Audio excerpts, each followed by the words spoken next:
بسم الله الرحمن الرحيم. السلام عليكم ورحمة الله وبركاته، مشاهدي نجم الزمالك في كل مكان. عندنا أخبار وكواليس مهمة جدا جدا، وتحديدا تشكيل نادي الزمالك غدا بإذن الله في تمام الساعة 9 مساء في المواجهة المرتقبة أمام مودرن سبورت في الجولة الثالثة من دوري نايل المصري بإذن الله.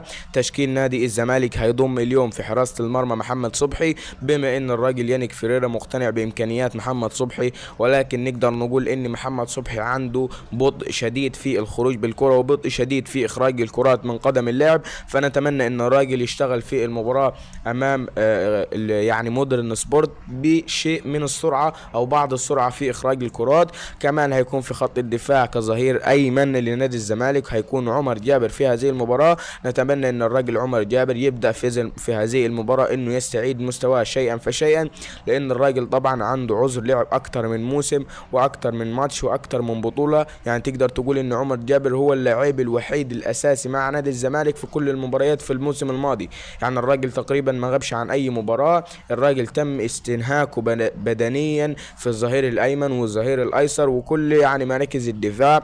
فنتمنى ان عمر جابر في هذه المباراة يكون موفق تماما باذن الله. في خط الدفاع هيكون برفقة عمر جابر محمود حمدي الونش. محمود حمدي الونش عنده بطء شديد برضه في الخروج بالكرة، فنتمنى ان الراجل يخرج بالكرة بشكل اسرع، لانه لو خط الدفاع خرج بالكرة بشكل اسرع فانت كده هتقدر تعمل فرص خطيرة وهجمات مرتدة على مرمى الخصم مودرن سبورت. كمان حسام عبد المجيد المتألق هيكون في مركز قلب الدفاع الثاني. احمد فتوح العائد من جديد لتشكيل نادي الزمالك هيكون في مركز الظهير الايسر. الراجل يعني على اتم الاستعداد البدني والفني للمشاركه في المباراه، في ظل يعني عدم اقتناع الراجل باداء محمود بن تايج في اولى المباراتين، لان الراجل طبعا معذور محمود بن تايج بالنسبه للاصابه الخفيفه اللي جات للاعب، وكان تحامل على نفسه وبدا اللقاءين الماضيين امام المقاولون العرب وسيراميكا كليوباترا. في خط الوسط هيكون محمد شحاته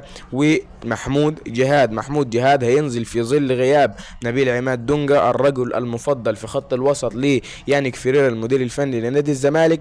كمان هيكون في خط في خط الهجوم في الجناح الايمن خوان الفينا البرازيلي، وكمركز 10 صانع العاب لنادي الزمالك هيكون ناصر ماهر، ومركز الجناح الايسر هيكون اللاعب الانجولي شيكو بنزا. كمان هيكون في مركز المهاجم الصريح لنادي الزمالك الاسطورة ناصر منسي. غيابات نادي الزمالك اليوم هيكون نبيل عماد دونجا واحمد ربيع. مفيش غيابات كتيرة عند نادي الزمالك اليوم، الصفوف مكتملة. نتمنى اللقاء يعني زملكاوي 100%. اتوقع نتيجة مباراة الزمالك ومودرن سبورت في التعليقات، والتوقع الصح بإذن الله بإذن الله هيطلع معانا الفيديو اللي جاي. شكرا لكم، السلام عليكم ورحمة الله وبركاته.